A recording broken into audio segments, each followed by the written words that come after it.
días. ¿Cómo están?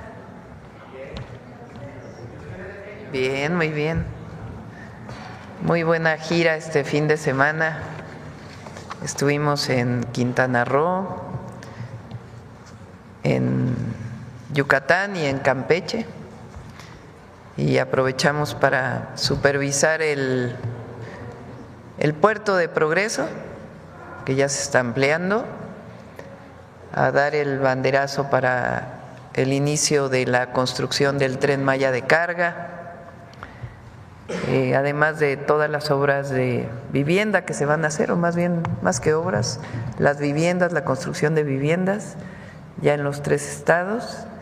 Y para cerrar el día fuimos a Querétaro ayer, ya se está construyendo el tren Ciudad de México-Querétaro. Entonces ya abril cumplimos con los compromisos que habíamos establecido, y en junio, julio ya inicia la construcción de Querétaro-Irapuato y Saltillo-Nuevo Laredo. Entonces vamos en tiempo y sin endeudarnos, al contrario, bajamos el déficit 2 puntos del PIB. Así trabajamos sin corrupción, sin privilegios. Bueno, hoy tenemos primero a Iván Escalante de Profeco, después Ariadna, que nos va a platicar de los avances en Tamaulipas. Hubo una tromba ahí y hubo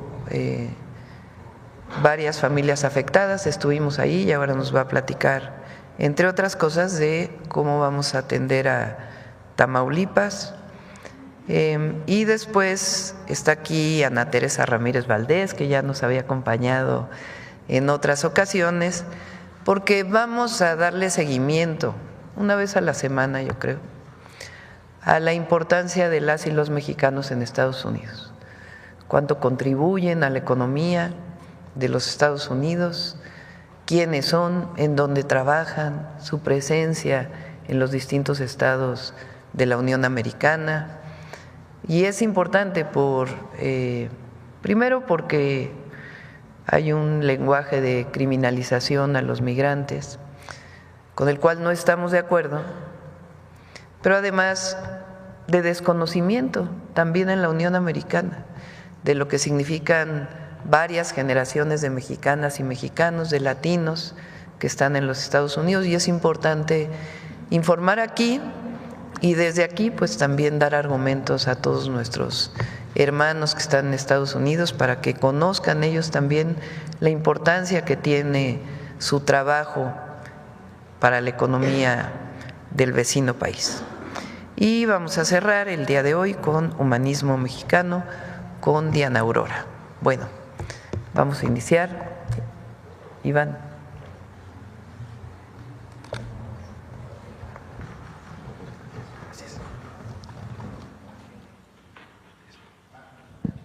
Muy buenos días a todas y a todos quienes quieren los precios. Iniciamos, como desde hace algunas semanas, con información sobre el seguimiento a la Estrategia Nacional para promover la estabilización del precio de la gasolina, recordándoles que la presidenta, la doctora Claudia Sheinbaum, encabezó esta estrategia y se hicieron muchos esfuerzos, varias instituciones, las empresas gasolineras, por vender el litro de gasolina regular en menos de 24 pesos. Aquí lo tenemos, el promedio nacional, el precio promedio nacional está en 23,63. Aquí presentamos el precio promedio en cada una de las regiones, como está dividido el territorio para fines de venta y distribución. Entonces, en la zona noroeste el precio promedio está en 23.56, norte 22.74, noreste 23.28, Golfo 23.74, occidente 23.93, centro 23.69, sur 23.91 y sureste 24 pesos. Aquí se siguen haciendo esfuerzos por un tema de flete de gasolina para que disminuya el precio en toda la zona sureste. Adelante. Aquí, bueno, el monitoreo a precios justos, destacando esta gasolinera de Pemex en Puebla, 23 pesos con 12 centavos, aquí en cada una de las regiones, destacando los márgenes de ganancia entre 1.5, 1.8, 1.38, a todas ellas les vamos a poner una palomita. Continuamos con las estaciones que venden en precios caros. Esta Petro 7 en Chihuahua, está vendiendo de 24 pesos con 99 centavos y queremos destacar esta Valero en León, Guanajuato, que tiene un margen de ganancia de 5 pesos con 34 centavos por litro de gasolina, lo cual es pues por mucho arriba del promedio y se están volando la barda con este margen. Por lo tanto, les vamos a poner un tache.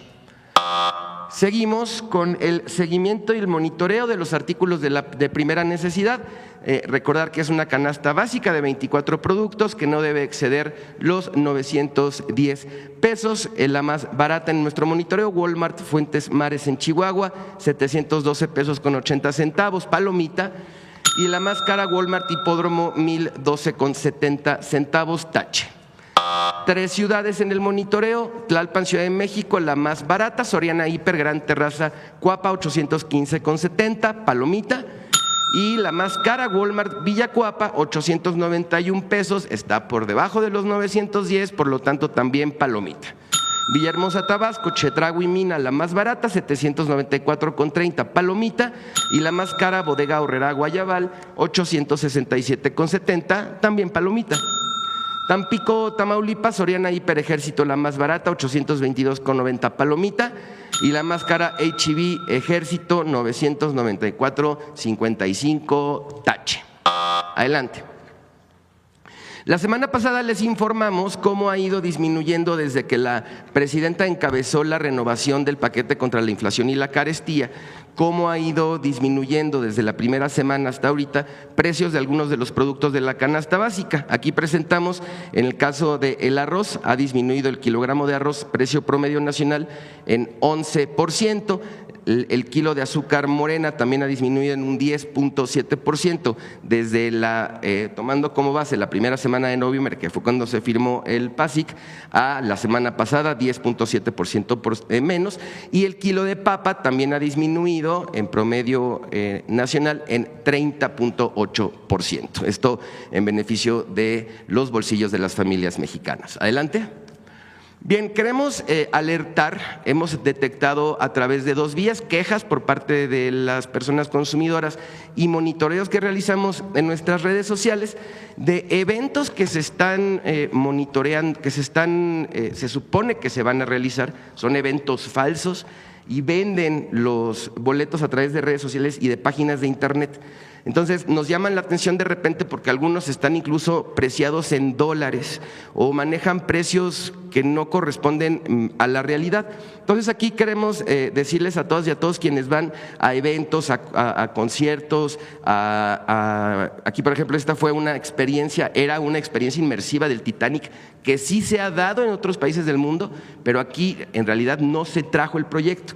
Y un festival también tailandés, entonces buscamos a los encargados de las sedes y nos dijeron no tenemos conocimiento. Tenemos algunas quejas, ya estamos en proceso de conciliación y aquí las recomendaciones es verificar que la venta de boletos sea en sitios oficiales. 2, consultar carteleras de los lugares que fungirán como sedes para corroborar que de verdad esté programado el evento.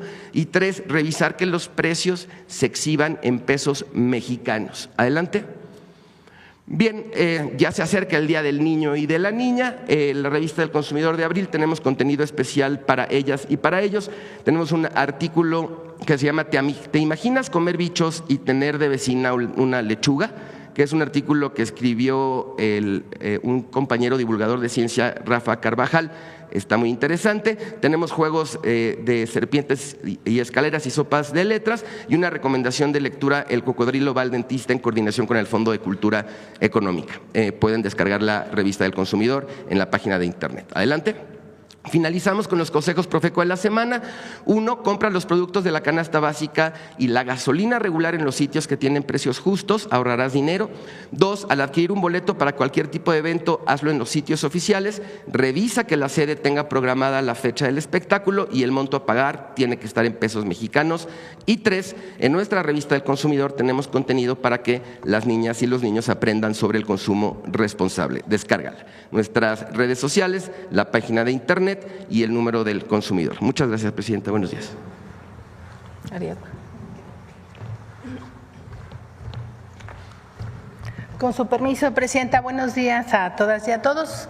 Vamos a informar de los apoyos que la Presidenta comprometió para los afectados de Reynosa y del municipio de Río Bravo. Adelante. Gracias. Ya concluimos el censo, son 12,316 viviendas de ambos municipios. El número más alto es el de Reynosa y posterior el de Río Bravo. Este censo se realizó con 250 servidores y servidoras de la Nación, que fueron del Estado de México, también de Nuevo León y nuestros compañeros de Tamaulipas. Adelante. La inversión va a ser de 98,500,000 pesos, y la fecha de entrega de estos apoyos inicia el día de hoy, 28, 29 y hasta el día 30. Estos 3 días se va a realizar el pago y el apoyo consiste en la entrega de 8,000 pesos para limpieza.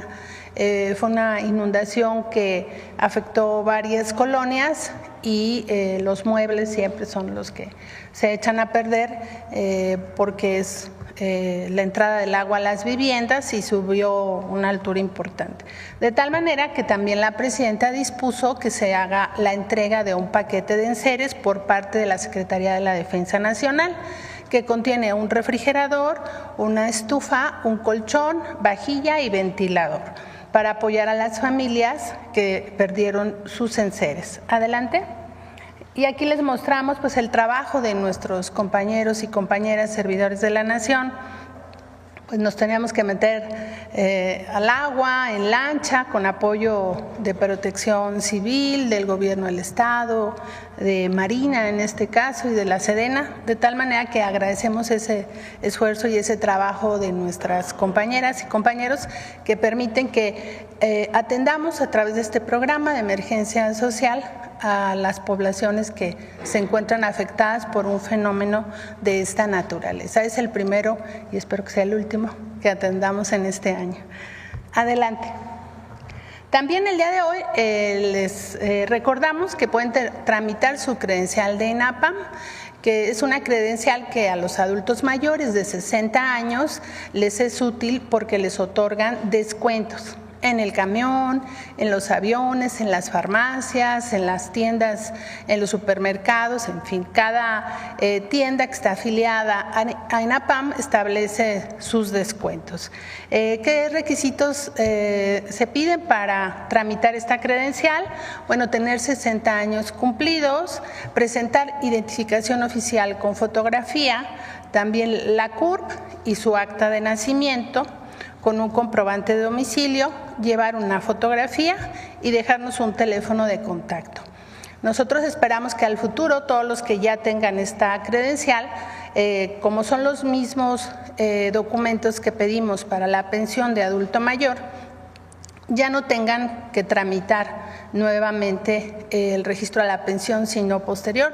Estamos trabajando en ello, que les llegue ya automática para quienes se registran en la credencial de INAPAM antes de ingresar a la pensión de adultos mayores de 65 años y, como ustedes saben, la pensión de las mujeres a partir de agosto vamos a registrar a todas aquellas que tienen 60 años y más, de tal manera que vamos configurando los programas para que sean más eficientes en su operación en beneficio de la gente, que no tenga que ir varias veces a hacer sus trámites. Y bueno, en la página de la Secretaría de Bienestar pueden consultar dónde están los módulos donde pueden buscar esta credencial. Adelante. Y también el día de hoy les traemos los avances de cómo van las asambleas del FAIS, del Fondo de Aportaciones a la Infraestructura Social. Este año, como ustedes saben, se destinó un componente para la población indígena. Serán 12.374 millones de pesos de inversión para apoyar a 20.360 comunidades de todo el país. Este proceso de asambleas se está realizando a partir del 9 de abril y hasta el 31 de mayo. Estamos trabajando con los servidores de la Nación como facilitadores de estas asambleas, convocando a la autoridad indígena. Se establece esta asamblea y ahí acuerdan sus proyectos. Adelante. Ya llevamos 6.463 asambleas, estamos muy contentos porque casi más de 500.000 de personas han participado en estas asambleas y es un ejercicio de reconocimiento como sujetos de derecho público a las comunidades, pero también que hoy pueden ejercer su presupuesto de manera directa y decidir en qué van a ejercer estos recursos. Adelante. Como ya lo hemos comentado, ¿en qué pueden invertir? En agua potable, drenaje, electrificación, urbanización, reforzamiento de la infraestructura de salud, ¿no? Como las clínicas, también de las escuelas y mejorar las viviendas. Pueden hacer concurrencia entre las propias comunidades y también con el municipio, el gobierno del estado, sumar recursos para poder hacer obras más grandes. Adelante.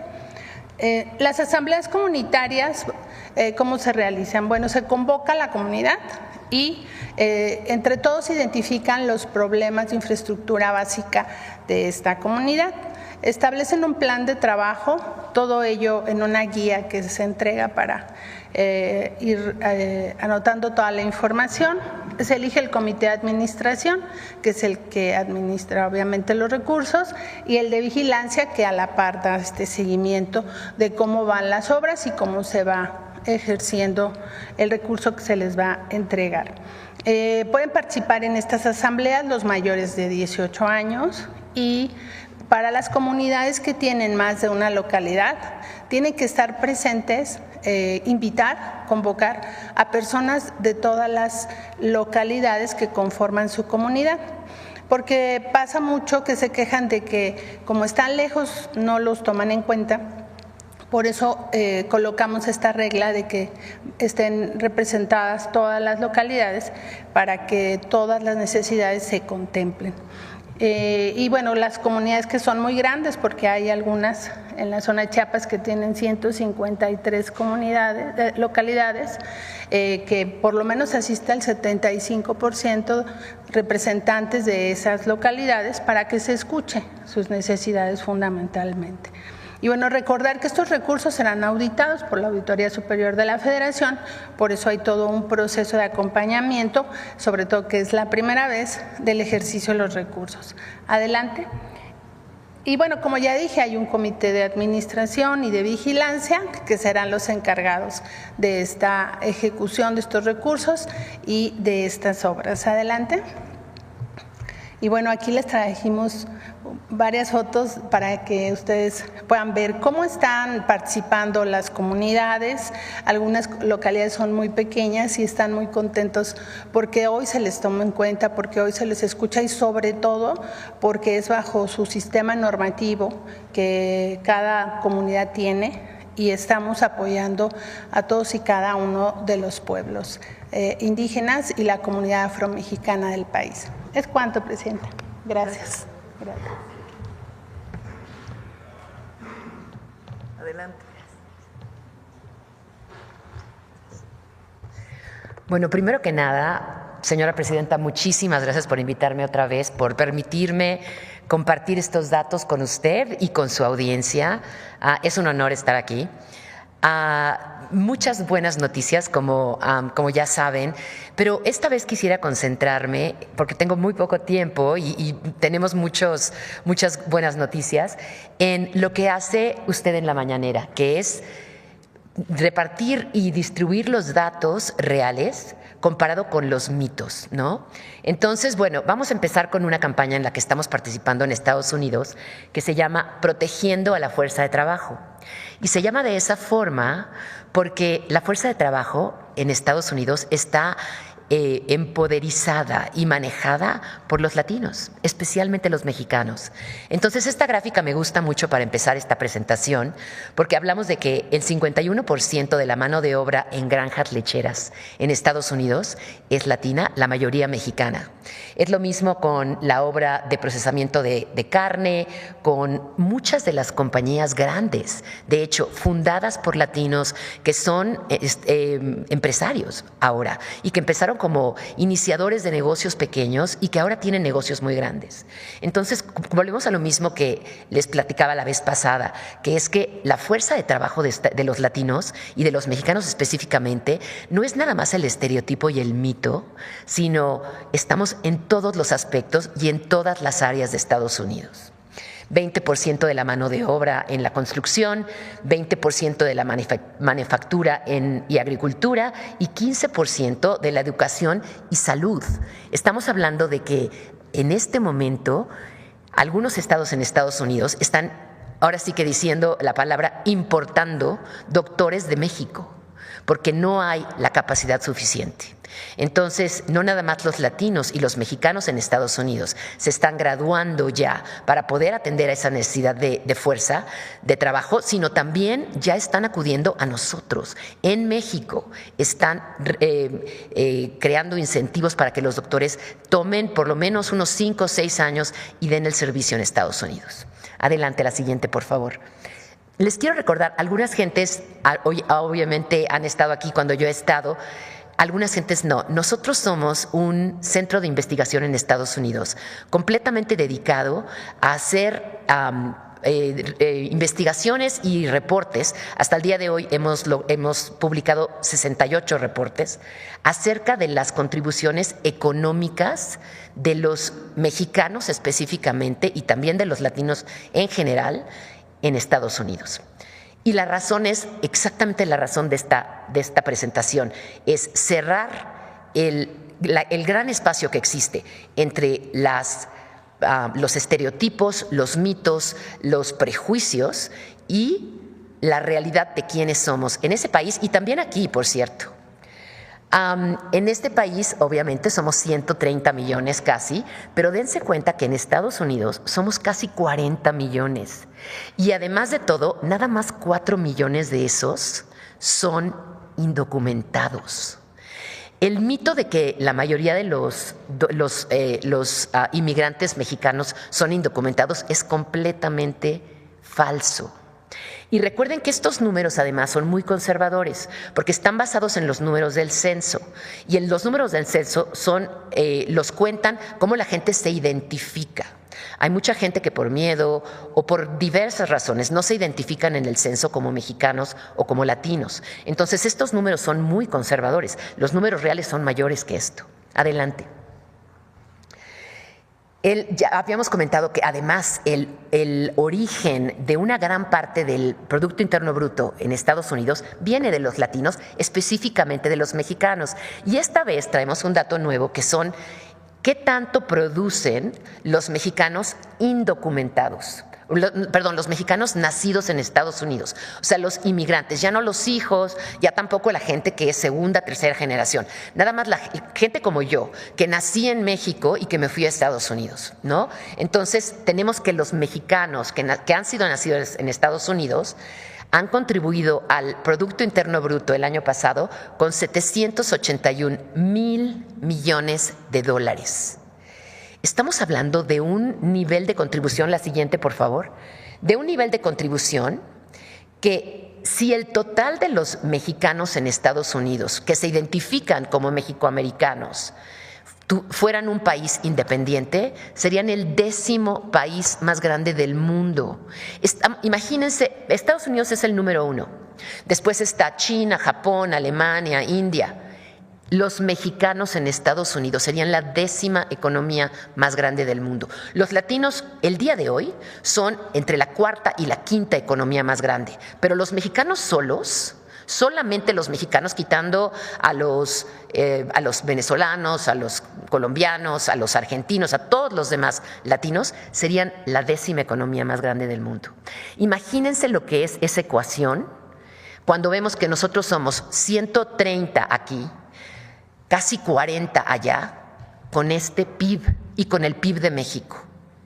Esta sinergia es increíble, es una oportunidad tremenda, no nada más para nosotros mexicanos, y gracias a la doctora y a nuestra presidenta que está poniendo este esfuerzo de crear esta relación, de cerrar este vínculo, de reforzar que la gente en Estados Unidos que es de origen mexicano está bienvenida aquí. Porque imagínense, entre más cercanos estemos, mejor podemos participar en los dos países, por cierto. Adelante. Me voy a ir un poquito más rápido porque ya sé que voy un poquito atrasada, pero todo esto para decirles que la economía sigue creciendo. Nosotros el año pasado predijimos, hicimos un pronóstico en base a todos los datos económicos y los economistas que trabajan con nosotros, que en los siguientes 6 años los latinos iban a pasar Japón. Ya lo pasaron. El día de hoy los latinos están muy cerca de ser la 4ª economía del mundo, y en 2 o 3 años, ya también predijimos el año pasado, pasarán también a Alemania y nos pondremos en el lugar 3º en el mundo si fuéramos una economía. La siguiente, por favor. 1 de cada 4 jóvenes en Estados Unidos hoy es latino. 1 de cada 4. El 16.1% de los jóvenes menores de 18 años en Estados Unidos son mexicanos, de origen mexicano. Les puedo seguir diciendo los datos y son muchísimos, pero les quiero decir el mensaje. Siguiente, por favor. Además de todo, seguimos creciendo. La vez pasada que tuve el honor de estar aquí, les comenté que mi hermano tiene un dicho maravilloso, que es que lo importante es la tendencia. La tendencia continúa. A pesar de la retórica, a pesar de las deportaciones que se han dado para los latinos en general, a pesar del susto, para ser muy francos, que existe en Estados Unidos, los latinos continúan creciendo. Lo vimos en la crisis del 2008 en Estados Unidos, lo vimos también en la crisis de la pandemia. Los latinos sufrieron, desde luego que sufrieron, como todos los demás americanos, y a veces más, porque eran una gran parte de los trabajadores esenciales en la crisis de la pandemia, pero igualmente se levantaron primero. Los latinos fueron los primeros que regresaron a su lugar de trabajo en marzo de 2021 por el Departamento de Estado, casi a su nivel anterior de la pandemia, cuando todo el mundo apenas estaba regresando. Entonces, todos estos números se los digo porque sí es cierto, hay una situación específica en Estados Unidos. Hay miedo para nuestros latinos, hay miedo para la gente que es indocumentada específicamente, pero seguimos creciendo, seguimos produciendo. Adelante. Y como dice esta gráfica, seguimos además creciendo a niveles mucho mayores que el resto de los latinos. Y volvemos a lo mismo, lo que les dije al principio, no nada más en el campo, que es muy honorable y que es muy necesario, por cierto. Los campos en los estados más importantes agricultores en Estados Unidos dependen de nosotros, pero también en el STEM, en lo que es la ciencia, en la tecnología, en la inteligencia artificial, en abogados, todo tipo de profesiones. Adelante. Los números lo dicen. Adelante, por favor. Hay muchos números, por favor vean nuestro reporte completo, todos nuestros reportes. De hecho, este año hemos difundido 3 nuevos reportes muy importantes. Uno de ellos, la juventud, que es la siguiente gráfica. Tenemos un estudio de juventud nuevo que habla de la potencia que tiene esta juventud, de la que hablé al principio, que es 1 de 4 americanos en el país de Estados Unidos. Adelante con la siguiente gráfica, por favor. La siguiente. Y luego las mexicanas, desde luego, que es uno de los segmentos más importantes y además de los que estamos más orgullosas, específicamente yo, pero también sé que mucha gente en esta sala y en este país. 1 de cada 6 mujeres en Estados Unidos es mexicana. Eso es un número potentísimo y ahorita les voy a hablar un poco del voto y por qué esto es tan importante. Además, también como los mexicanos, las mexicanas tienen la tasa de empleo más alta de cualquier otro grupo en Estados Unidos. Y aquí hay un dato que me encanta y creo que algunos lo han oído antes. nosotros tenemos un estudio del consumidor y en el estudio del consumidor sale que las latinas hacen el 86% de todas las decisiones en el hogar. Y el número para las no latinas en Estados Unidos es de 63%. Entonces, para cuando me dicen a mí, no nada más el perfecto ejemplo es la presidenta de México, sino cuando me dicen a mí que la sociedad mexicana es muy machista, yo les digo, oye, pues no tanto, ¿eh? La verdad no tanto, porque 86% de todos los gastos de la casa los hace la mujer en un hogar mexicano. Adelante. Bueno, entonces, ¿de dónde salen los estereotipos? Yo les he dicho muchísimos números y además hay muchos más en los que les estoy demostrando con números oficiales de Estados Unidos que los latinos, específicamente los mexicanos, somos el motor de la economía americana, de Estados Unidos. ¿De dónde vienen? Adelante. Los estereotipos, hacemos un estudio todos los años acerca de los medios en Estados Unidos y nosotros hacemos un censo completo de todos los programas de televisión, de todas las películas que salen al aire. Hay muchísimas películas que no salen al aire y muchísimos programas, pero de los 1,400 en promedio que salen al aire en Estados Unidos hacemos un estudio detallado. Mi equipo que está aquí lo hace. Y obviamente nos hemos estado dando cuenta que todos los estereotipos, casi todos, vienen de medios. Y les comparto esto primero que nada porque es importante saber de dónde vienen los mitos, pero también porque ese impacto de medios también pasa en este país. Y es muy importante porque hay una responsabilidad por parte de los medios de representar en forma verídica y auténtica a la sociedad que están sirviendo, a su audiencia. Entonces, aquí vamos a ver que según nuestro reporte, el último que acabamos de presentar hace un mes exactamente, los mexicanos son 16% de la población, como les dije antes, y sin embargo nada más tenemos 2.8% de los roles en televisión en inglés y en películas. Y desgraciadamente casi no tenemos importancia o casi no tenemos representación más que nada en los salones de escritores de programas, en los salones de edición, en los productores y en los directores. Entonces, cuando tenemos una población que es básicamente invisible, a pesar de que está contribuyendo con 16% de la economía, ahí es donde hay mitos, porque desgraciadamente más de la mitad de estos números, más de la mitad del poquito que nos toca en televisión en inglés es negativa. Y ustedes han visto programas que ganan muchos premios como Narcos o Mayans MCs o Griselda o todas esas películas que desgraciadamente, aunque sean bien dirigidas, como dicen algunos críticos, nada más enseñan una parte de lo que somos, que es el crimen, que no es la parte productiva que tenemos nosotros en estos números. Estos números no funcionan y no pasan como coincidencia. Estos números pasan porque gente trabajadora está dándole a este país tanto dinero. Adelante, por favor. Entonces, como les digo, hay historias que se pueden contar en el grupo de inmigrantes que estamos en Estados Unidos y que serían éxitos absolutos. Y sin embargo no se cuentan. Historias de militares, de ingenieros, de enfermeras, de líderes, de maestros. Adelante. Y hay muchísimos ejemplos que les puedo dar, no tengo tiempo, adelante, pero hay muchísimos. Todas estas personas que ustedes vieron el día de hoy son personas muy poderosas en Estados Unidos que sus papás llegaron sin un centavo, sin inglés, a piscar fruta, a trabajar en forma muy limitada y que gracias a sus padres ellos llegaron a estos lugares. Adelante. Al primer mito, perdón, sí.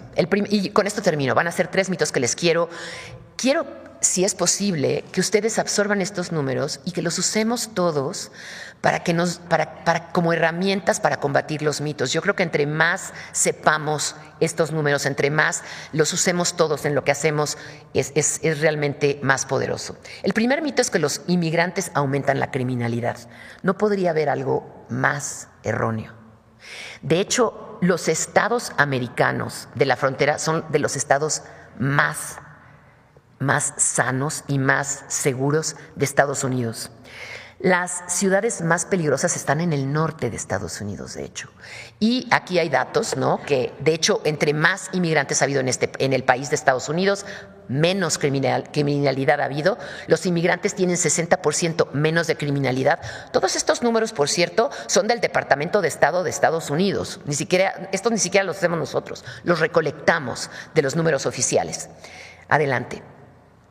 Segundo mito. Los inmigrantes solo reciben beneficios y no contribuyen. Estos son los 3 mitos que la gente que está a favor de deportaciones constantemente dice. No podría ser nada más lejano de la realidad. Los inmigrantes, de hecho, contribuyen con casi 100,000 millones de impuestos. Como ustedes saben, inmigrantes indocumentados en Estados Unidos tienen lo que se llama un número de seguridad social para inmigrantes no documentados, porque la gente no contrata a casi nadie si no tienen este número. El departamento que se encarga de la seguridad social de Estados Unidos sabe que esa gente no tiene documentos y les da este número para que los empleadores puedan pagar impuestos. Entonces, los empleados indocumentados pagan impuestos al exacto mismo nivel que la gente documentada en Estados Unidos. Entonces, esto es la gran mentira que tenemos que empezar a propagar porque claro que pagamos impuestos, además del impuesto de las compras, del impuesto de las casas, del impuesto de la renta y todos los demás impuestos, pero también como empleados pagamos impuestos. 25.5 mil millones de seguridad social. Eso quiere decir, como ustedes saben, la seguridad social es muy importante en Estados Unidos, que estos empleados indocumentados van a pagar seguridad social y nunca la van a poder cobrar.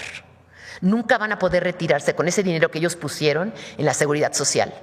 Aquí hay datos que los van a dejar atónitos en el sentido de que los inmigrantes están pagando impuestos y están dando mucho que ellos no van a poder recolectar. Adelante. Y tercer mito, los inmigrantes les quitan el trabajo a los estadounidenses. No podría ser más lejano también. Estados Unidos tiene ahorita una de las tasas de desempleo más bajas de la historia de Estados Unidos, porque no hay suficiente fuerza de trabajo. Los inmigrantes han tenido trabajo porque falta fuerza de trabajo americana en Estados Unidos.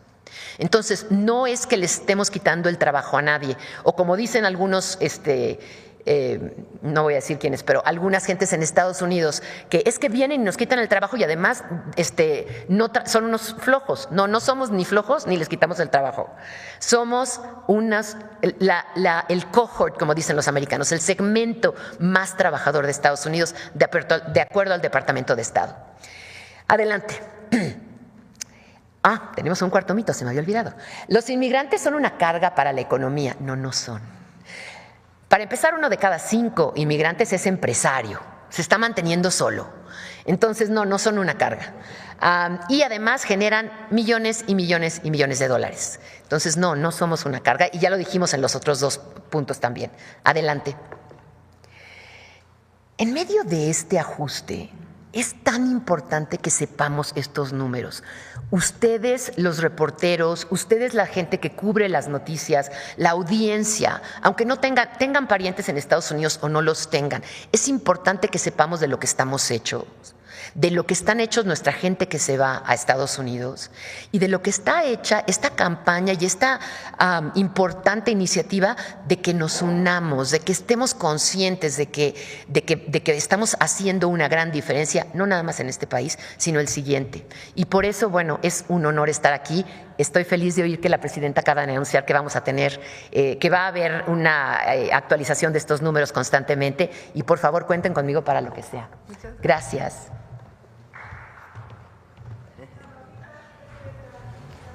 Muchas gracias. Bueno, vamos a iniciar con las preguntas. Vamos por acá porque te quedaste desde la otra vez.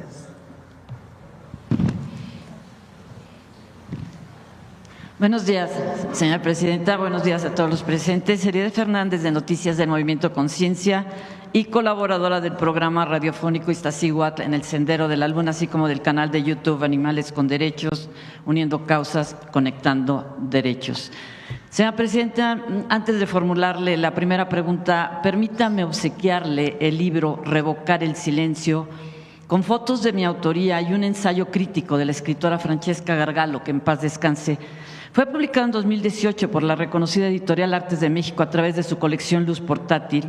Por azares de los tiempos y del destino, resultó ser el primer libro de fotografías por los derechos de los animales en la historia fotográfica de México.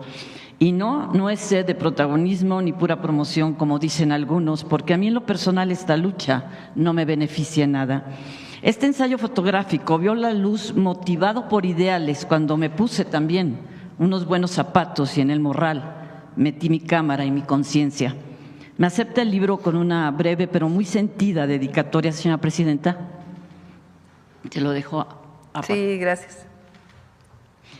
Si me lo permite, otra pregunta. Señora presidenta, México ya es un referente a nivel mundial de progreso moral al incluir a los animales en su Carta Magna. Ahora en breve corresponde al Congreso de la Unión expedir la Ley General en materia de bienestar, cuidado y protección animal que mandata nuestra Constitución. Gracias a sus instrucciones, en un ambiente humanista y de legalidad, el 31 de enero pasado se llevó a cabo una reunión con la Consejería Jurídica de la Presidencia, donde nos orientaron sobre los procedimientos para dar a conocer nuestro proyecto de ley general. De tal forma, el Movimiento Conciencia le ha entregado a la Semarnat desde el 6 de febrero información documentada a la cual se le incorporó recientemente la gestión del conocimiento con la intención de coadyuvar a construir una sociedad con base en normas de convivencia más justas y empáticas con nuestro entorno sin discriminación de especie. Ciertamente este proyecto se ha ido enriqueciendo y fortaleciendo día con día con la colaboración de diversos colectivos, incluso con la participación internacional en lo que se refiere al derecho comparado. Así podríamos proseguir hasta el infinito, pero los plazos y términos legislativos por ahora nos marcan un límite.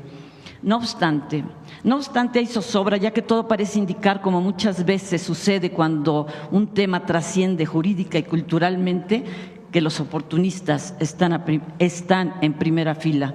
Algunos legisladores proponen a diestra y siniestra leyes sin conocer el problema de fondo. Surgen más pseudoambientalistas y las lucrativas estructuras bien diseñadas no gubernamentales capitalizan el trabajo de la sociedad civil, la de a pie, la que sobrevive heroicamente a las tareas que se ha echado a cuestas, la que ha dejado parte de su vida y su patrimonio en pequeñas y grandes victorias, la que lucha por convicción. Por esto y por mucho más, entre distintos grupos civiles de protectores de animales existe un muy justificado temor de que en esta ley general no se vean reflejados sus esfuerzos de décadas, sino incluso que se plasme lo contrario. El riesgo de desviarse del objetivo fundamental, sospechan, es grande, ya que aseguran no han sido tomados en cuenta para los foros de análisis de la iniciativa de ley general.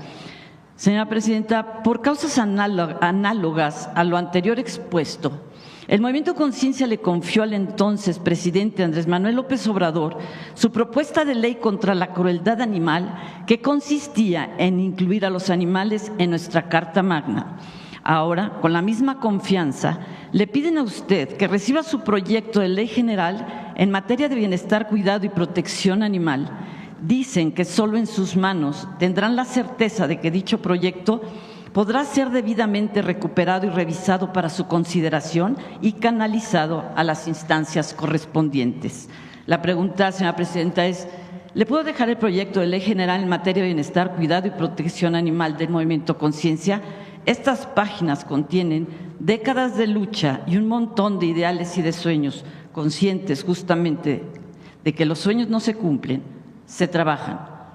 Sí, claro que sí. ¿Sí le puedo dejar? Sí, le decimos a Ernestina, que es quien lleva pues el seguimiento, la coordinación de las distintas leyes, que lo revise, lo empiece a analizar junto con ustedes para poderse presentar para la ley general. Gracias, que no quede en el cajón. Claro que sí. Muchas gracias. Gracias.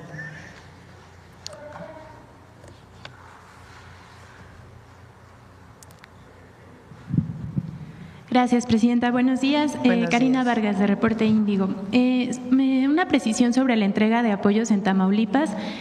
Son 12,316 las viviendas censadas, pero ¿ese es el mismo número de apoyos que se van a entregar, el mismo número de apoyos económicos? Son 8,000 pesos para limpieza, que muchas de ellas ya hicieron su limpieza, pero pues es como una resarcimiento de lo que gastaron, y la otra son todos los enseres que estamos entregando. Ahí estuve pues hace, yo creo que 2, 3 semanas, e informamos eso a la población y quedaron satisfechos. Sí. ¿El presupuesto para los enseres será del gobierno federal o de Sí, del gobierno federal.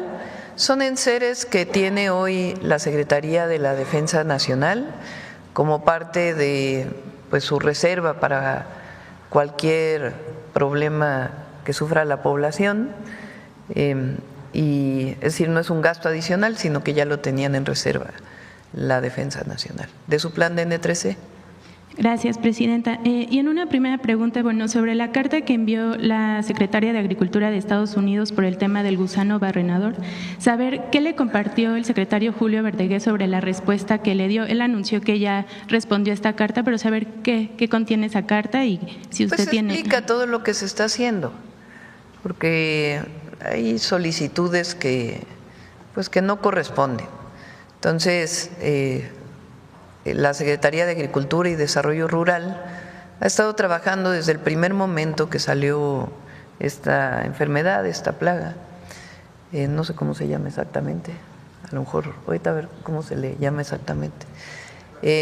Y se tienen muchos sistemas de control que ya existían en México, pero que ahora estamos reforzando, desde la frontera sur para evitar la propagación y en todo el país. Entonces, pues se está explicando todo lo que se está haciendo, y había habido un primer cierre, se resolvió, ya estaba entrando el ganado, y ahora pues esta situación en donde pues están diciendo que si no se cumplen una serie de requisitos van a volver a cerrar.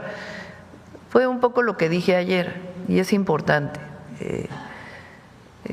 En Estados Unidos el próximo año, en noviembre, vienen elecciones de varios estados de la República para sus gubernaturas. Entonces, lo que hemos estado diciendo es que no puede usarse México como piñata, como parte de su campaña en forma negativa. Con estos números deberían de hacer campañas positivas a favor de México, de los latinos, de los mexicanos, para que vieran que van a tener mucho más resonancia política en estos estados. Entonces, hay cosas que tienen razón de colaboración, de coordinación, y otras que consideramos que son excesos. Pero lo importante pues es atender esta situación del gusano barrenador en el ganado. Gracias, presidenta. Que lo estamos haciendo. Gracias. Y sobre la asistencia de la secretaria de Gobernación, Rosa Isela Rodríguez, al funeral del Papa Francisco, ¿le comentó algo? Apenas va a regresar en unas horas, está por regresar. Llega aquí en la tarde-noche y ya pues nos platicará cómo le fue, y mañana pues ya podemos platicarles con más detalle.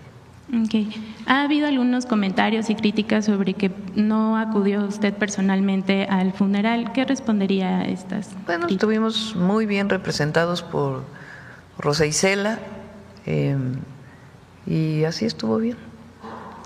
Muy bien. Y siempre nuestro cariño, reconocimiento y alegado y a la vida del Papa Francisco, un Papa humanista que siempre optó por los pobres y que deja un gran legado al mundo entero, a los católicos y a los no católicos. Y sobre todo porque en México aún hay una gran representación de esta iglesia. Sí. Muy bien. Presidenta, saber si tiene algún reporte sobre el caso del menor Eric Leonardo Terán, de quien se dio a conocer que falleció tras asistir a una excursión de la Academia Militarizada Olin Cuauhtémoc. Padres de familia denunciaron que hay reportes de que el menor habría sido maltratado durante ese viaje. ¿Tiene algún reporte al respecto? Se está haciendo la investigación y con gusto les informamos, pero se va a hacer una investigación profunda. ¿La investigación está a cargo de quién? Del Estado. Pero nosotros pues estamos dándole seguimiento. ¿La Secretaría de Educación Pública podría comenzar a hacer una revisión? Tiene que participar también. Sobre todo pues para regularizar este tipo de prácticas que puedan cometerse en centros que tienen… Primero investigar qué fue lo que pasó, y también pues regular una situación así, porque pues no puede haber violencia contra las niñas y los niños. Sí, y en estos centros que operan bajo el modelo militar. Y finalmente, Presidenta, saber si tiene algún reporte actualizado sobre el caso del Festival Ac Ceremonia.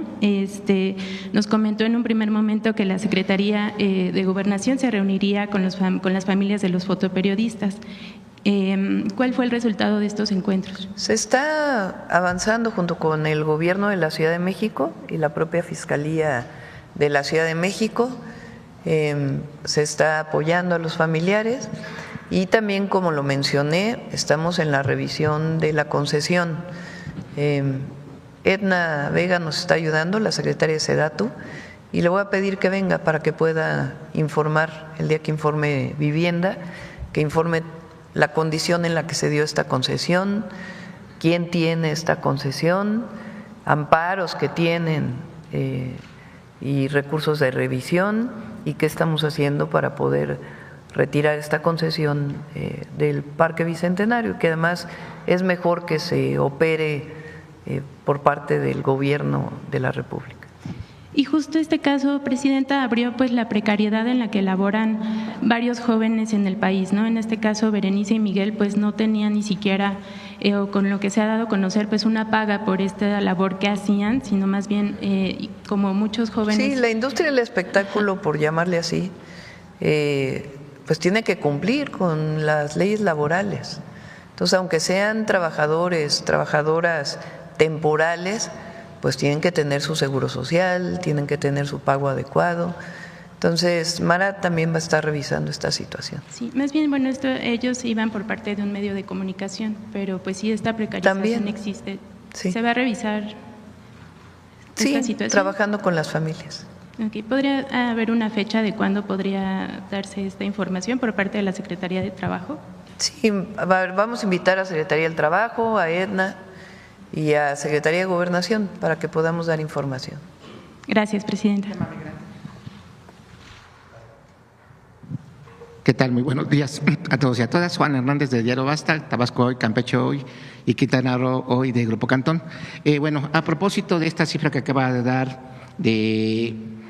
de que los mexicanos serían la 10ª potencia económica, ¿qué le llega a la mente al saber la importancia de lo que es la comunidad mexicana de Estados Unidos?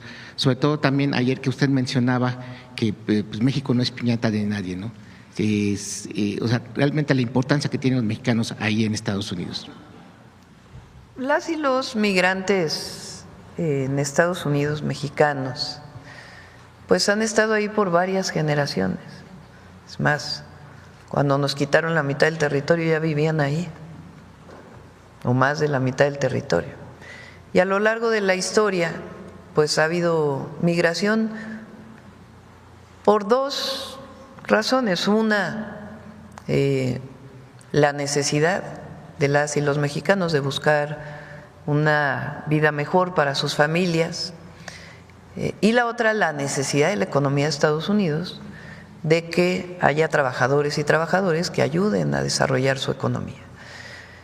Fíjense, son nada más, a ver, pone el número otra vez, de los 38 millones que se estiman, hay quien habla de 40 millones, son 4 millones que no tienen documentos, pero la mayoría de ellos ya llevan muchísimos años en los Estados Unidos y contribuye. Se estima que 20% del ingreso de las y los mexicanos es enviado en remesas. ¿Qué significa? Que el 80% se queda en los Estados Unidos, en ahorro, en consumo, en pago de impuestos. Entonces, esta idea de que las y los migrantes quitan trabajos es todo lo contrario, ayudan a la economía de los Estados Unidos.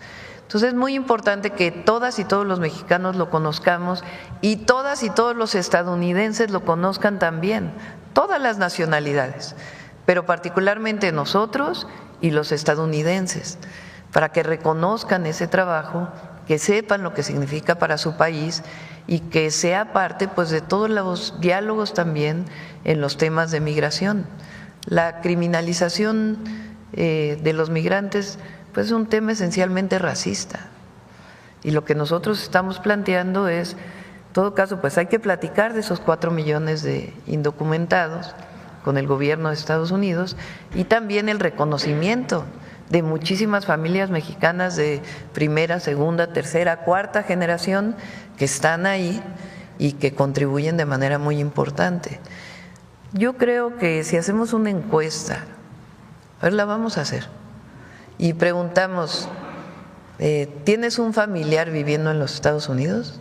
A cualquier mexicano o mexicana, pues no sé, un porcentaje altísimo va a decir que sí. Yo lo hago ahora en las asambleas en el país. Pregunto, ¿quién tiene familiares en Estados Unidos? Y todos levantamos la mano, incluídame yo. A ver ustedes, ¿quién tiene familia en los Estados Unidos? Porque primero somos países vecinos y es normal que haya migración, pero históricamente pues ha habido un montón de mexicanos de distintos oficios y profesiones.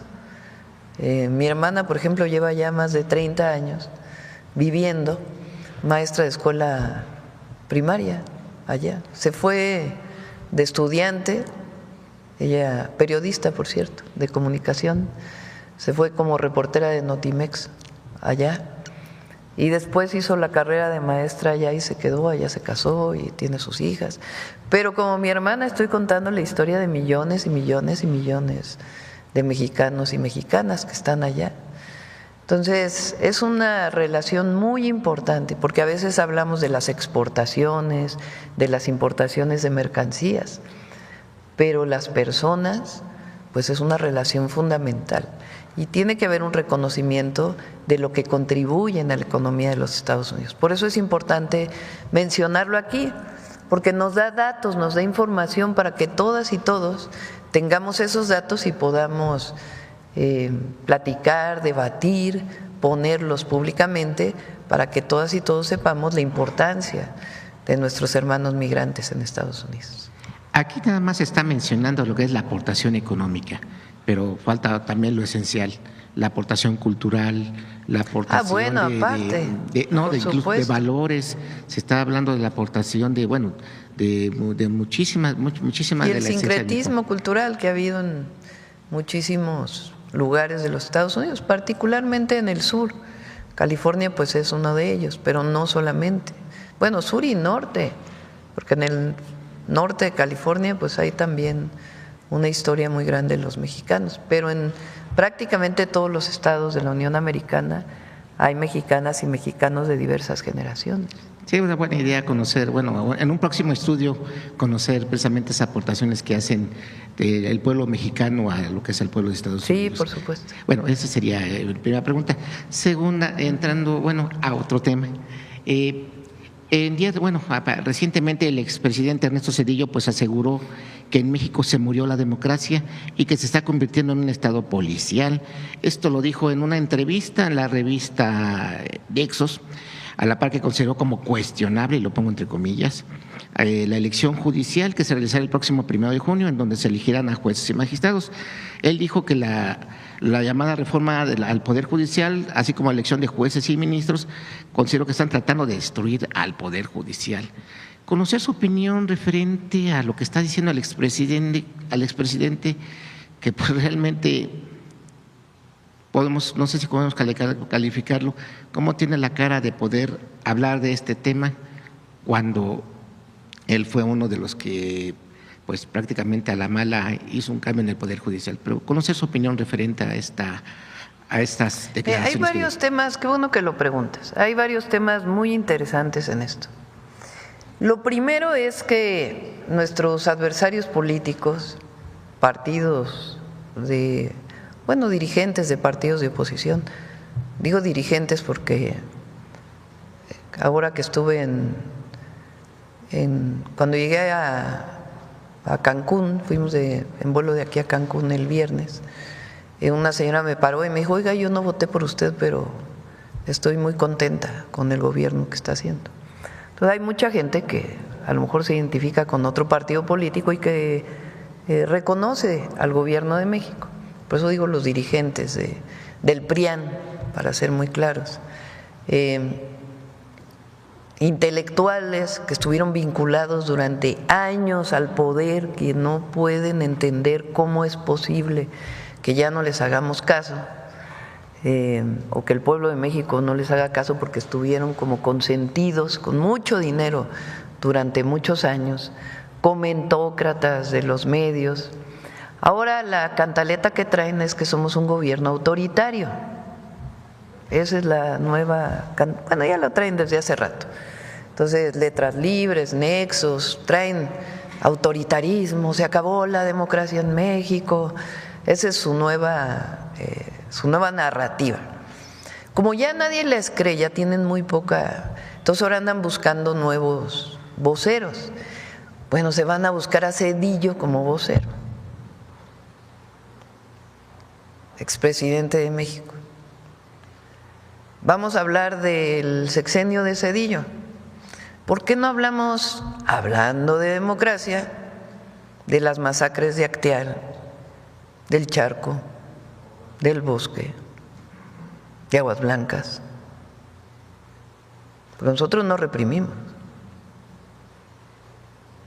Vamos a hablar de democracia. ¿Por qué no hablamos del FOBAPROA? Porque también es autoritarismo rescatar a unos cuantos, hacer deudas privadas como deudas públicas y dejar en el desamparo a millones de deudores en nuestro país, con una deuda que seguimos pagando las y los mexicanos. ¿Por qué no hablamos de la privatización de los ferrocarriles? Porque eso también es autoritarismo. ¿O a quién le consultó cuando privatizó los ferrocarriles? ¿A poco hizo una consulta pública para saber si los privatizaba o no? Y después acabó con los ferrocarriles de pasajeros y después se fue a trabajar a una de las empresas que fueron beneficiadas de la privatización. ¿O qué, eso no es autoritarismo? ¿O por qué no hablamos de la desaparición de la Corte y la decisión a modo de una nueva Corte impuesta por él? Porque él propuso a cada ministro y ministra de la Corte, ministros, porque eran hombres, de aquella época. ¿O por qué no hablamos del Consejo de la Judicatura, que estaba dirigido por la misma persona, presidenta de la Corte? ¿O que eso no es autoritarismo? ¿O por qué no hablamos de lo que dice la Bastida, de que él entregó al PAN a petición del gobierno de Estados Unidos el gobierno de México? ¿O que eso no es autoritarismo? ¿Eso no es entreguismo? Entonces, ahora resulta que Zedillo es el paladín de la democracia. Lo bueno es que el pueblo de México está muy informado, muy informado. Entonces, están diciendo que hay autoritarismo porque el pueblo va a elegir al Poder Judicial. O sea, imagínense la contradicción. Pues ¿qué no democracia es el gobierno del pueblo? Bueno, eso lo dijo Lincoln. El gobierno del pueblo, por el pueblo y para el pueblo. Entonces el pueblo ahora va a elegir a su poder judicial, pero eso no es democracia, porque para ellos la democracia es la de unos cuantos. El pueblo no es sabio, el pueblo no conoce, el pueblo no puede decidir quién va a ser su ministro, porque imagínense que un pobre vote. No, eso no es democracia. O sea, se regresaron al tiempo ancestral. Entonces, están buscando un vocero, imagínense, Zedillo como vocero. ¿Qué más dónde vive Zedillo? Hace muchos años que no vive en México, ¿no? Digo por ser expresidente, porque bueno, como decimos, hay muchos mexicanos que no viven en México, pero él tomó la decisión de ya no vivir en nuestro país, como muchos otros expresidentes. Entonces, es muy contradictoria, fíjense, ¿no? Ley censura ahora la ley de telecomunicación. Bueno, se basan en un artículo que ya dije que si no es la intención censurar a las plataformas, ni mucho menos, que si se malentiende ese artículo que se quite, que no hay ningún problema. Pero siguen, pero es que quieren censurar las plataformas, quieren censurarlas. Que escuchen la mañanera a ver si se enteran un poquito de lo que decimos aquí. Entonces, nosotros, nuestro movimiento, nuestra historia está marcada por la lucha por la democracia. Esa es nuestra historia, no es la historia de ellos. Ellos validaron el fraude de Salinas de Gortari, ellos validaron el fraude de Calderón. Estos comentócratas, estos expresidentes, estos intelectuales,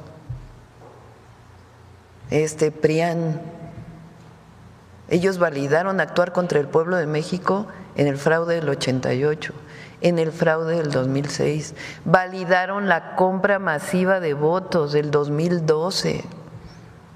Ellos nunca han estado a favor de la democracia. Si ellos participan cerca del gobierno, entonces es democrático. Pero a ellos no les importa el pueblo.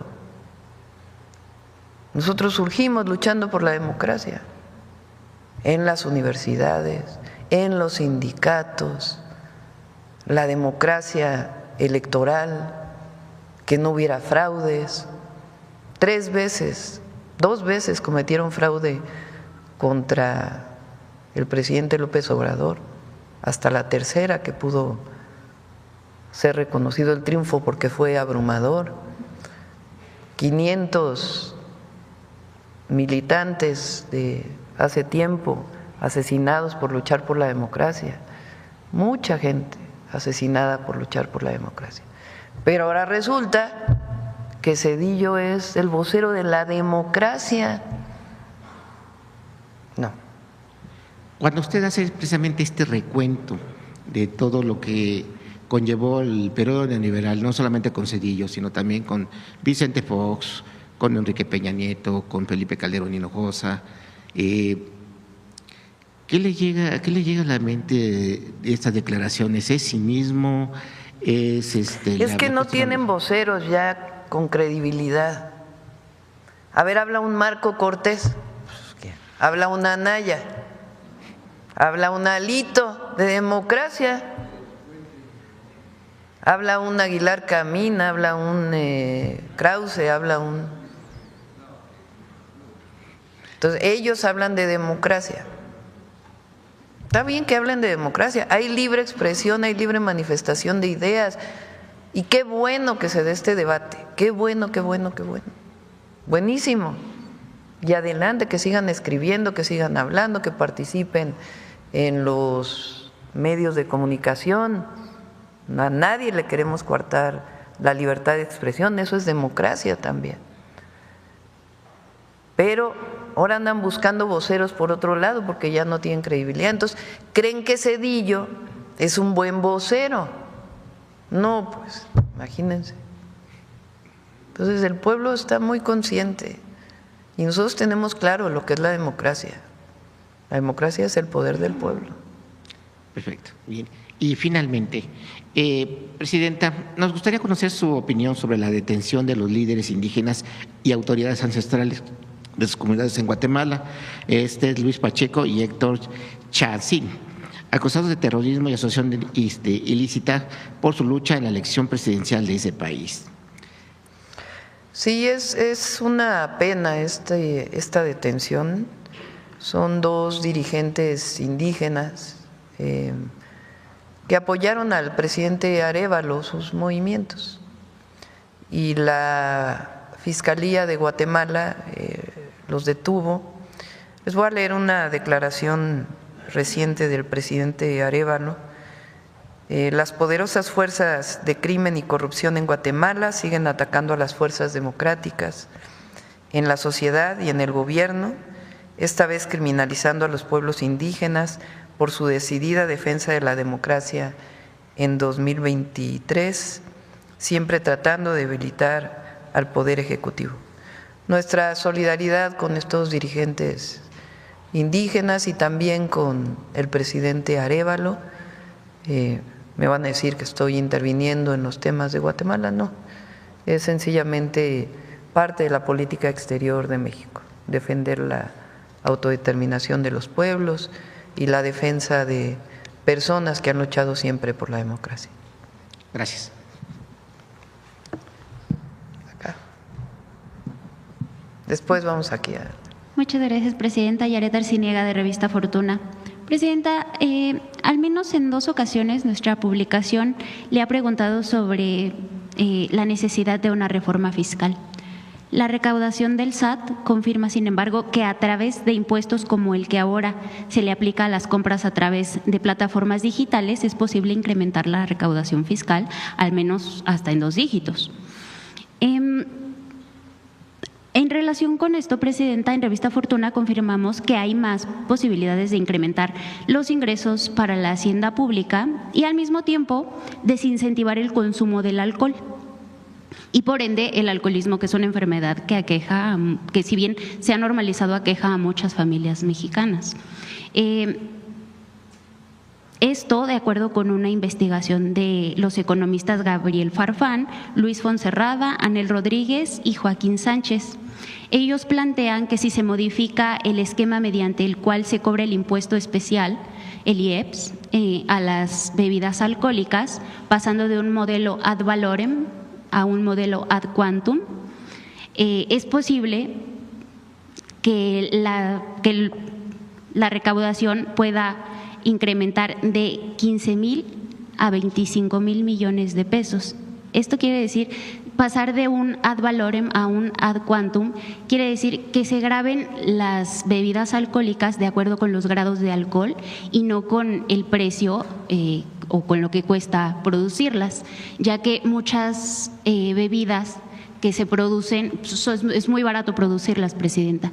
Entonces, como es muy barato producirlas, se venden a muy bajo costo. Esto hace que los jóvenes y que personas en situaciones vulnerables puedan acceder pues más fácil a estas bebidas. Además de que se recaudarían pues muchos más impuestos, mucho más dinero para la hacienda pública, pues esto también ayudaría a desincentivar el consumo. Presidenta, nada más plantearle, ¿su gobierno estaría de acuerdo con llevar alguno de estos ajustes a cabo?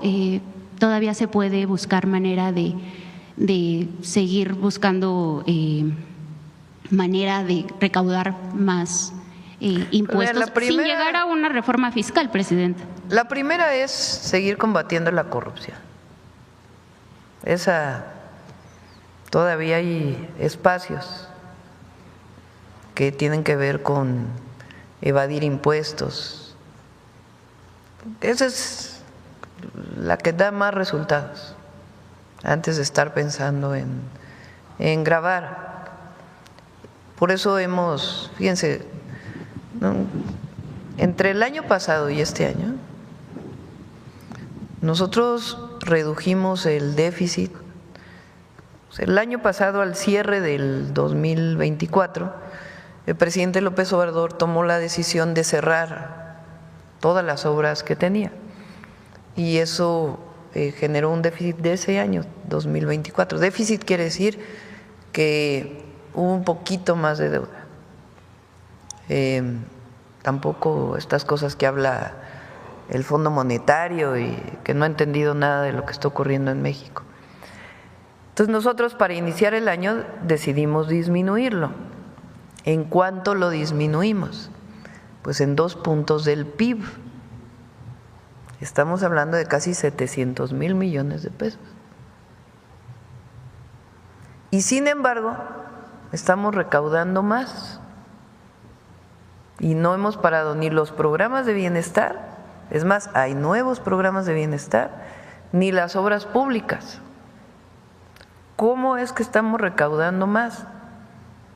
Yo dije que había 2 áreas donde todavía había mucha oportunidad. Una, la simplificación del SAT, que todavía seguimos trabajando en ella, y la otra, aduanas. En aduanas ya va casi más de 100,000 millones de pesos de recaudación adicional, por varias acciones que se han tomado para evitar evasión fiscal. Entonces, lo primero es eso antes de pensar en subir impuestos. De todas maneras, pues esto que planteas vale la pena revisarlo. Sí, porque no se agregaría una tasa, no se impondría una tasa adicional. Sino se haría de manera distinta. Ajá, se revisa. Solo se cambiaría el sistema por el cual, cómo se graban, y esto pues también ayudaría a que los jóvenes y que las personas que menos tienen, más pobres, que están en situaciones vulnerables, pues no puedan acceder a este tipo de bebidas que son de muy mala calidad, que tienen muchos grados de alcohol y que… Bueno, esa es otra cosa, ¿eh? O sea, la calidad de las bebidas pues tiene que revisarse siempre por las autoridades sanitarias, pero revisamos la propuesta que haces. Muchas gracias, Presidenta. Como segunda pregunta, respecto al PIB, ¿será el 30 de abril cuando el INEGI dé a conocer la estimación? A ver, pon la primera plana del financiero. ¿Será el 30 de abril, Presidenta, cuando el INEGI dé a conocer la estimación oportuna para el primer trimestre? Será un primer trimestre bajo el enrarecido ambiente en el comercio con Estados Unidos. Para febrero se logró un crecimiento inesperado superior al 1%, Presidenta, gracias a que consumidores y empresarios pues adelantaron compras e inventarios. Presidenta, ¿salvamos ya la recesión? Por cierto, el sector primario, la producción agrícola creció 8% a febrero. ¿Qué está cambiando para la economía en el campo, Presidenta? ¿Más fertilizantes, más seguridad? Mire,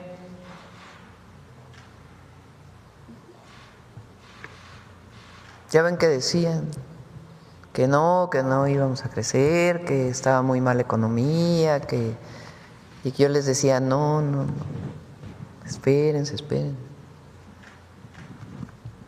Y todavía falta construcción, porque apenas estamos dando el impulso a la construcción pública, que ustedes saben que uno de los sectores que más impulsa y dinamiza la economía pues es la construcción. Entonces, apenas está desarrollándose la vivienda.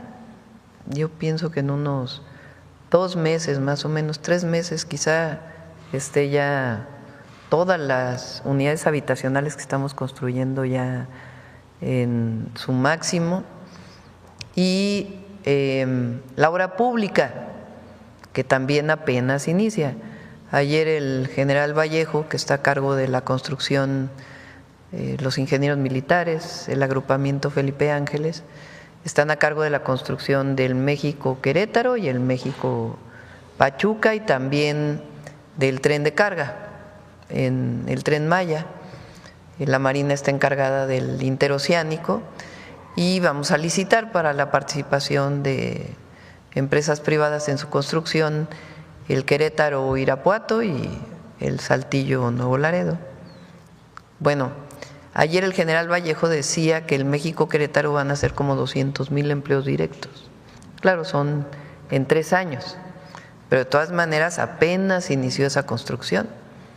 Entonces, en el segundo trimestre pues ya se va a ver reflejado también construcción y otros temas. Recuerden que México tenemos todavía pendientes en el tema de aranceles con Estados Unidos, que son las automotrices, autopartes, que hoy tiene 0 aranceles y que estamos viendo cómo se va a resolver eso, y también vehículos completos que se exportan, el contenido estadounidense, y el acero y el aluminio, que seguimos dialogando con el gobierno de Estados Unidos. Pero todo lo demás no tiene aranceles. Todo lo demás se mantiene el tratado comercial con Estados Unidos. Si se exporta a través del tratado, son 0 aranceles. Entonces, eso significa muchísimas empresas de exportación en México que siguen exportando sin aranceles, aparte de la ventaja competitiva de estar cerca de los Estados Unidos. Ahora, lo que queremos con el Plan México es que no solo tengamos una economía de exportación, porque estamos importando también muchísimo, sino que fortalezcamos la producción nacional para el mercado interno. Y eso es lo que estamos haciendo con el Plan México. Para el sector agrícola, Presidenta, creció 8%. ¿Qué está pasando con la economía en el campo? ¿Más fertilizantes, más seguridad? Bueno, ahora los fertilizantes se están dando más a tiempo, porque logramos desde el año pasado ya venía en Pemex este trabajo, pero logramos acelerar la producción de fertilizantes por parte de Pemex para poderlos entregar de manera gratuita. Entonces hay muchos estados que ya lo tienen. Y aún con la sequía, porque los estados del norte están viviendo una sequía importante. Entonces vamos a seguir trabajando, pues de eso se trata, de no quedarse de brazos cruzados frente a una situación internacional, sino trabajar permanentemente, no solo por el crecimiento económico, sino sobre todo por el bienestar del pueblo de México, que es lo que nos interesa. Presidenta, ya por último, en Revista Fortuna se hizo una revisión de las devoluciones de saldos a favor de los contribuyentes. La revisión se realizó entre 2018 y 2023 y encontramos que el gobierno del presidente López Obrador llegó a pagar tan solo en 2022 más de 1 billón de pesos por devoluciones tributarias entre IVA, ISR, IEPS. De enero a diciembre de este año, las resoluciones a solicitudes superaron los 2 millones, Presidenta. Nunca se dejó de pagar la devolución. Según cifras de los informes tributarios y gestión, la pregunta, Presidenta, es si le han reportado en este proceso de devolución para el 2024, si ya se eliminó el problema de comprobantes apócrifos y en qué medida complicó el proceso de reembolso a los contribuyentes el aumento inédito de cobro a impuestos en plataformas digitales. Si quieren traemos a Tony para que explique ahora que se cierre abril la recaudación. Pero se van a devolver, o sea, todo lo que es por ley, todo se tiene que devolver y todo se va a devolver. O sea, que no se preocupen los contribuyentes, lo que es la devolución de impuestos se tiene que devolver y se va a devolver a tiempo en el marco de la ley. ¿Impactó estas cifras inéditas de cobro a las plataformas digitales? Entiendo, a ver si está Tony por ahí. Si mal no recuerdo son 5,000 millones de pesos, pero ahorita a ver si, no recuerdo si es la cifra anual o solo trimestral, creo que es la cifra anual. A ver ahorita que nos comente. Muchas gracias, Presidenta. Sí. Buenos días, Presidenta. Hoy en el Heraldo de México se está publicando una encuesta en la que 78% de la población está a favor del trabajo que realiza. Si nos puede regalar una opinión al respecto. Sí, pues a ver, pónganla al Heraldo.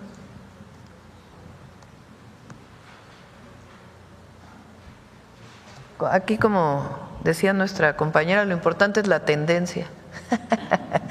Y el mes pasado creo que fue 79 y el mes anterior 78 de las encuestas que publica el Heraldo. Eso quiere decir que pues se mantiene realmente, ¿no? Porque el margen de error de estas encuestas es más o menos 2-3%. Entonces lo que quiere decir pues es que nos mantenemos en el caso de la encuesta del Heraldo con el 78%, está de acuerdo en cómo estamos haciendo las cosas y es pues agradecerle a la gente y al pueblo de México y decir que no vamos a defraudar, vamos a seguir trabajando para el pueblo de México todos los días. Presidente, y también otra pregunta. En Estados Unidos se llevaron a cabo 2 grandes redadas, en Florida y en Colorado. Si tiene reporte de mexicanos detenidos y sobre todo la asistencia que se está dándole a los connacionales que pudieran estar detenidos en esa situación. Gracias. Sí, hay tengo el dato de una de ellas, fueron 5 mexicanos y ya están en contacto con el consulado y las familias. Les damos el dato en un momentito. ¿Los 5 detenidos fueron en Colorado Spring o en Florida? Creo que fueron en Colorado, ¿no? En Colorado. Y en Florida les damos la información y siempre tienen el apoyo de los consulados. Okay. Gracias, Presidente. Gracias. A ver, vamos por acá. A ver aquí. ¿Qué tal? Buen día, Presidente. Oscar Zamudio para Sagacín del Estado de Hidalgo. El día de ayer, durante el arranque de la construcción del tren México-Querétaro, usted solicitó al pueblo queretano que se le otorgara a la última estación el nombre de la corregidora. ¿Cuál es el mensaje que quisiera darle a las nuevas generaciones con esta sugerencia, Presidenta? Pues las mujeres en la historia. Es el reconocimiento de las mujeres en todos los ámbitos. Las heroínas que tienen nombre y las heroínas anónimas. Durante años, bueno, cuando yo estudié, ni Leona Vicario aparecía en los libros de texto. Sí aparecía Josefa Ortiz, pero ni Leona Vicario. Entonces ahora el que llegue una mujer o que lleguemos todas a la presidencia tiene que ver con esto también, con el reconocimiento de la participación de las mujeres en la historia de México. ¿Alguna sugerencia para el tren México-Pachuca, para el nombre de alguna de las estaciones? Pues ya vamos a revisarlo. Otra mujer, sí. En el tema de Día de los Niños y las Niñas, Presidenta, y también inspirado por la reciente película de Netflix, Los dos hemisferios de Luca, me gustaría compartir algo importante. En Sagacín tuvimos el honor de entrevistar a Julián Tello, un niño de 11 años con parálisis cerebral, protagonista de esta producción mexicana junto a Bárbara Mori y Juan Pablo Medina. Una historia profundamente emotiva que pone en primer plano la raridad de las personas con discapacidad en México. Durante la entrevista conversé con sus padres, quienes me pidieron además expresarle su agradecimiento por considerar a las personas con capacidades diferentes en los programas de bienestar. Hace algunas semanas en este mismo espacio usted presentó la convocatoria México Canta por la Paz.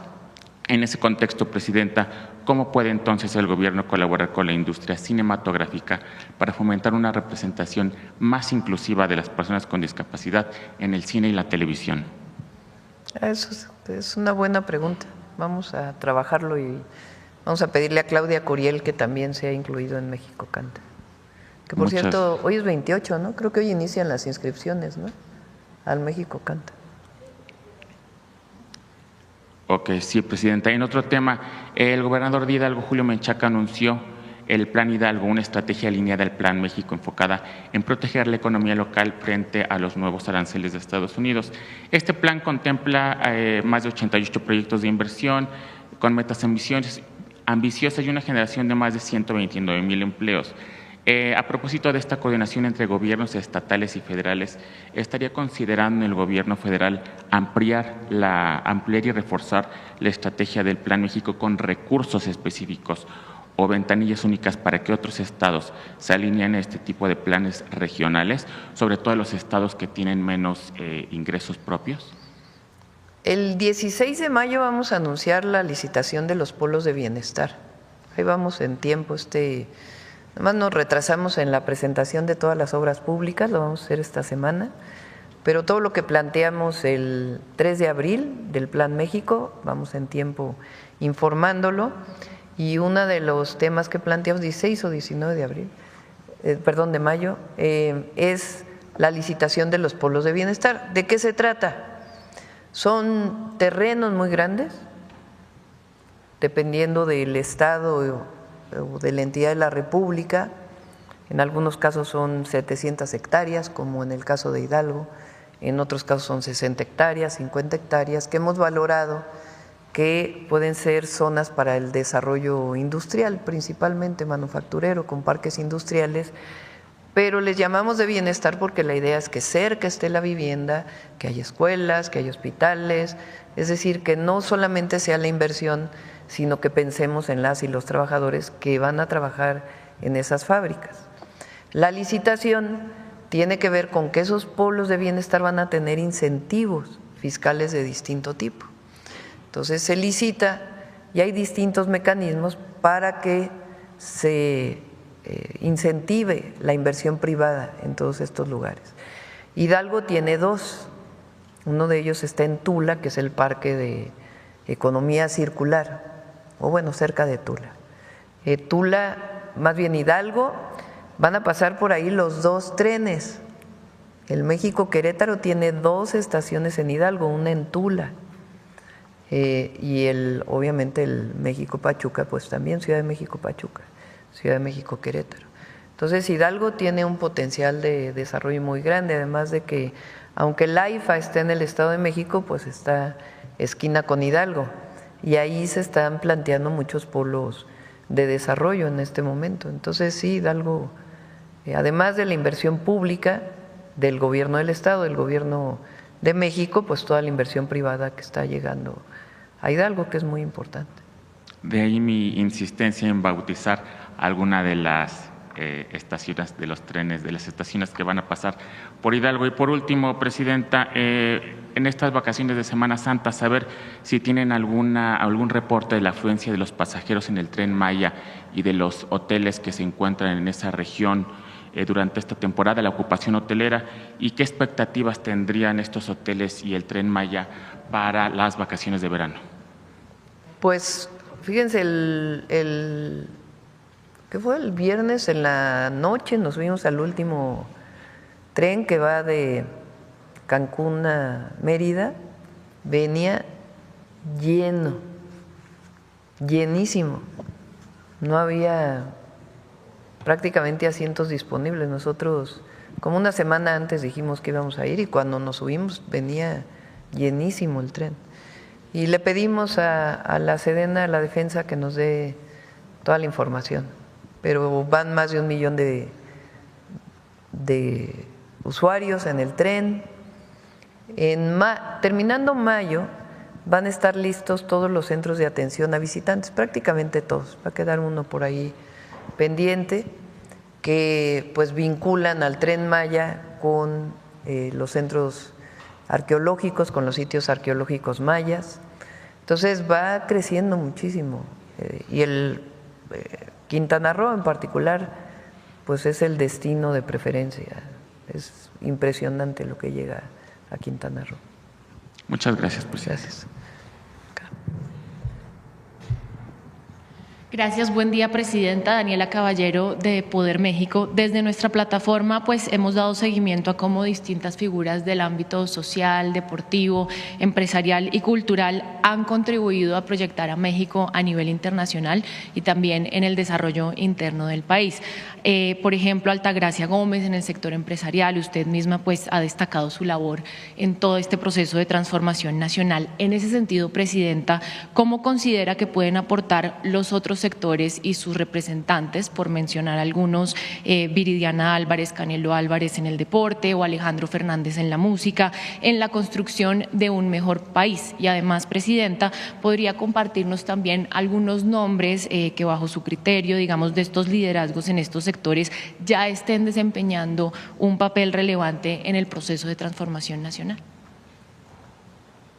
Todas y todos los mexicanos representan a México en todo el mundo y particularmente pueden tener un vínculo con el movimiento de transformación o no, pero ponen en alto el nombre de México. Todos los cineastas que han ganado Óscares a lo mejor no están muy de acuerdo con nosotros, pero son mexicanos que han hecho pues que ponen en alto el nombre de nuestro país, deportistas, cantantes. Entonces, pues siempre hay que estar agradecidos. Recientemente Salma Hayek hizo un video, ahora lo recordé, de la importancia de los latinos en Estados Unidos. Entonces, a ver si hoy ya es tarde, pero lo ponemos otro día. Sí, lo ponemos en otra ocasión, lo pueden buscar ustedes y aquí lo ponemos. Y es muy importante eso, porque México es un gran país. Lo que pasa es que durante años los presidentes que nos gobernaron no lo creían. Ese es el problema. ¿Ustedes creen que Zedillo pensaba que México era grande? No, ellos tenían su visión en otro lado, particularmente en el norte, y Estados Unidos es un gran país, pero México, la historia de México no tiene, es reconocida internacionalmente. Decía Lula, ahora que lo vi en la CELAC, bueno, un secretario que iba con él, digo, es que en México,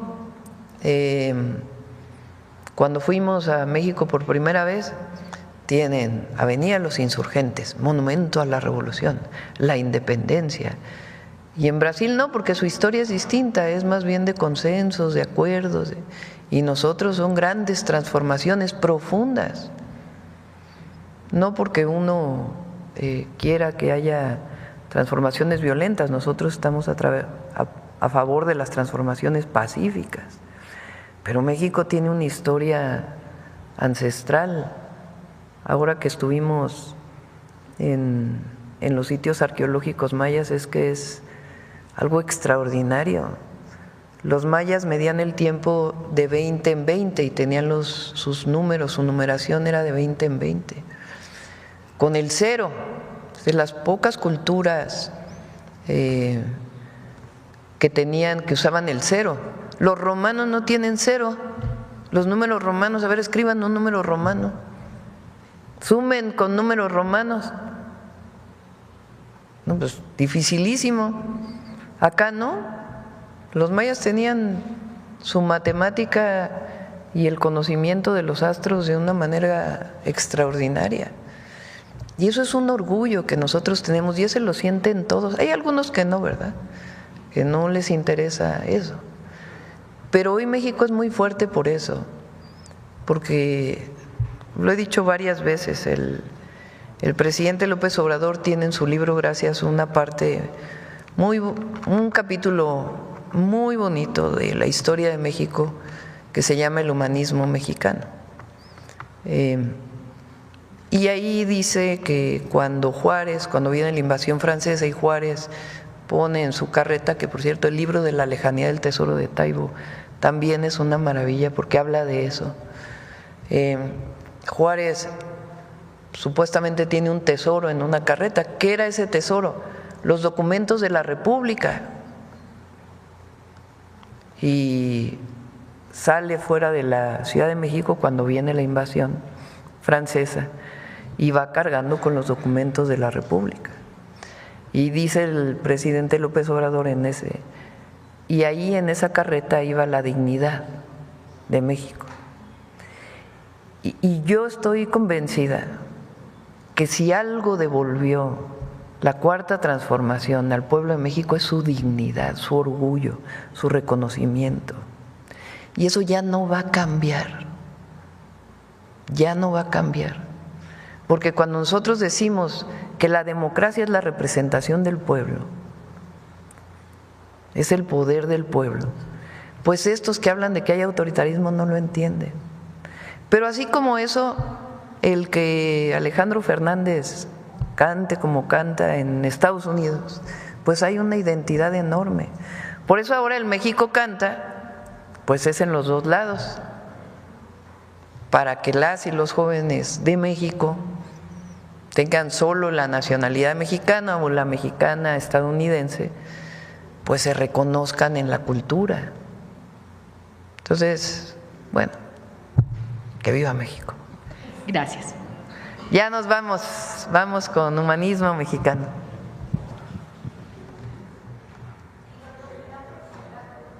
¿Perdón? El dato, se los damos en un ratito, el de Florida, y aquí está perdóname. Del 1 de enero al 31 de marzo de las plataformas se recaudaron 4,868 millones de pesos.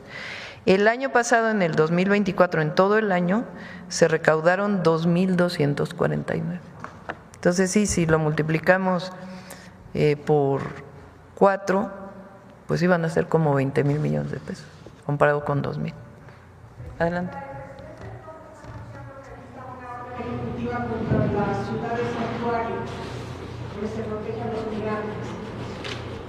Siempre vamos a defender nosotros a nuestros connacionales, a los migrantes. Ya vamos a anunciar estos cambios que vamos a hacer en los consulados para que tengan todavía mucho más impulso de apoyo a todas las mexicanas y mexicanos.